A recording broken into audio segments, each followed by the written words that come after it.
The first sign that something was wrong came just after dusk. I was in the garage, tightening a loose strap on my tool chest, when the beam of headlights washed over the driveway.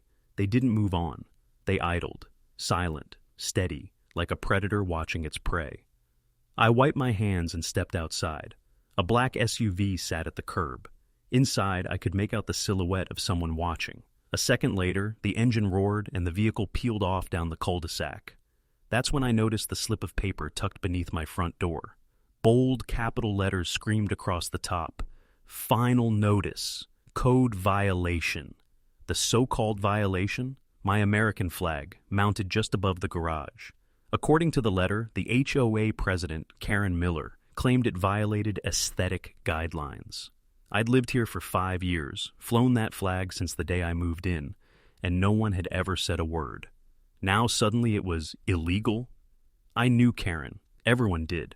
The woman lived to enforce rules that didn't exist, barking at neighbors about their lawns, trash bins, or even the wrong kind of mailbox. But this wasn't about a flag. It was about pure. And me standing up to her last month when she tried to fine an elderly veteran down the street for parking his truck in his own driveway. I had stepped in, told her enough was enough, and she'd never forgiven me. That letter wasn't a warning. It was a threat. I carried it into the kitchen where my wife, Emily, was putting plates on the table. She read it, shook her head, and muttered, "She's not going to stop until she breaks someone." I forced a smile. Then she picked the wrong someone. The night passed uneventfully, but the silence felt like pressure building in a sealed room. Even the kids sensed it, peeking through blinds, whispering about the SUV at 6 a.m. The sound of boots on gravel snapped me awake. I slipped out of bed, grabbed the flashlight from my nightstand, and moved to the window. 2 figures were standing in my yard, one of them with a phone pressed to her ear. Karen's voice carried sharp and shrill into the morning air. "She refuses to comply," she said. "Send the police." I tightened my grip on the flashlight. She wasn't bluffing, she was escalating. And the flashing red and blue lights turned the corner just moments later. The patrol car rolled up slow, lights slicing across the quiet houses. Curtains shifted. Neighbors peeked out like prairie dogs, eager for drama but too scared to step outside. I watched from the porch as Karen marched forward, arms folded, lips pulled tight into her trademark sneer. She pointed at me like I was a criminal. "That's him," she barked. "He's violating HOA code and refusing to comply." The officer, a young man barely out of academy judging by his posture, looked at me, then at the flag waving in the breeze. He frowned. "Ma'am, flying the flag isn't against the law." Karen's eyes narrowed. "It's against our HOA bylaws. That's binding. You can arrest him for non-compliance." I stepped closer, calm and steady.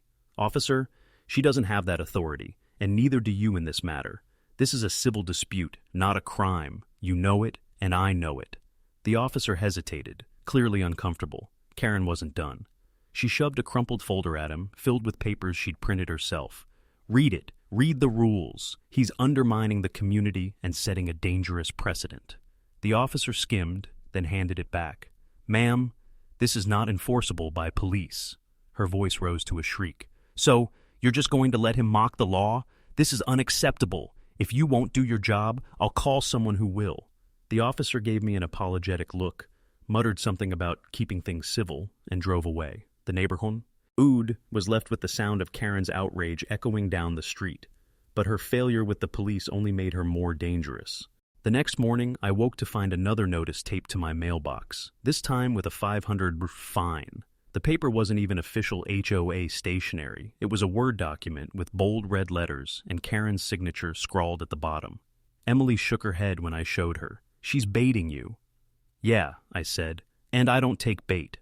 But Karen didn't need me to react. She had her own plan. Within days, neighbors started whispering. Some avoided eye contact, pretending they hadn't seen me. Others muttered support quietly, afraid to be heard. Karen had begun spreading rumors, claims that I was dangerous, hostile, maybe even a threat to children. By Friday, 2 men in matching jackets appeared in the cul-de-sac, walking the sidewalks with clipboards. They stopped in front of my house, scribbled notes, and snapped photos of my yard without saying a word. They weren't city inspectors. They weren't even HOA board members. They were Karen's people. The clipboards weren't what worried me. It was the way one of the men glanced at my security cameras, then deliberately shifted his hat lower to cover his face. That wasn't casual curiosity. That was someone testing boundaries. I stepped outside. "Can I help you, gentlemen?" The taller one smirked. "Routine inspection, HOA business." "Funny," I said evenly, "because I'm on the HOA mailing list, and I don't remember a vote for outside inspectors." Neither answered. Instead, they scribbled something, took another photo of my flag, and walked off without a word. That night, the sound of gravel crunching jolted me awake. Emily whispered from beside me, "They're back." I moved silently to the window. Two shadows crept along the side fence. One rattled the latch, testing it. My dog growled low from the living room, fur bristling. I slipped into jeans, grabbed the maglite and the small tactical bag I kept in the closet. Military habit, never sleep without a plan. My boots barely touched the stairs as I descended. The backyard light snapped on with motion detection. Both men froze, caught in the harsh glare. "Can I help you?" My voice cut through the night. They spun, startled, but one lifted a laminated badge. "Security. Authorized inspection." I let the silence hang. The badge was laughable. Cheap plastic, no state seal, no legitimacy. Karen had gone from fake notices to hiring her own muscle. I stepped forward, firm and steady. "You've got 10 seconds to get off my property. After that, you can call the real police, and you won't like the charges." The shorter man muttered, "Let's go." But the taller one lingered, puffing his chest, like he wanted to prove something. Behind him, blinds shifted in a neighbor's window. Eyes were watching, fearful eyes. If I showed weakness here, Karen would win the street. I locked eyes with him. 9, 8. He cursed under his breath and vaulted the fence. The second man scrambled after him. Their retreating footsteps disappeared into the night. Emily joined me at the doorway, pale but steady. "They'll be back." "I know," I said. "Next time, they won't just rattle the fence." And I was right. 2 nights later, I heard the crunch of tires on gravel again. But this time, it wasn't an SUV idling or inspectors with clipboards. It was 2 cars. Doors slammed, heavy boots, voices low and urgent. Karen hadn't just sent her inspectors. She'd called in reinforcements. The first knock rattled the front door like a battering ram. "Open up," a man barked. "Community security check." Emily gathered the kids upstairs, whispering for them to stay quiet. I moved to the entryway, every step deliberate. The porch camera streamed to my phone. 2 of Karen's hired men stood there, flanked by Karen herself. She had her arms folded, chin raised high like a queen leading her army. Behind them, 2 more men paced near the curb. I cracked the door just enough for my voice to carry. "You're trespassing." Karen smirked. "You've brought this on yourself. We gave you every chance to comply. Tonight, we're removing the violation by force." My flag. I let out a short breath. "You're not taking a thing from my property." The biggest man stepped forward, fist raised to pound again. But this time, I swung the door wide. My tactical flashlight blasted his eyes with 1 Misuse lumens. He staggered, cursing, hands flying up to shield himself. I didn't shout. I didn't rant. I spoke like I had in uniform, calm and commanding. "Step back, hands visible. Nobody moves without my say-so."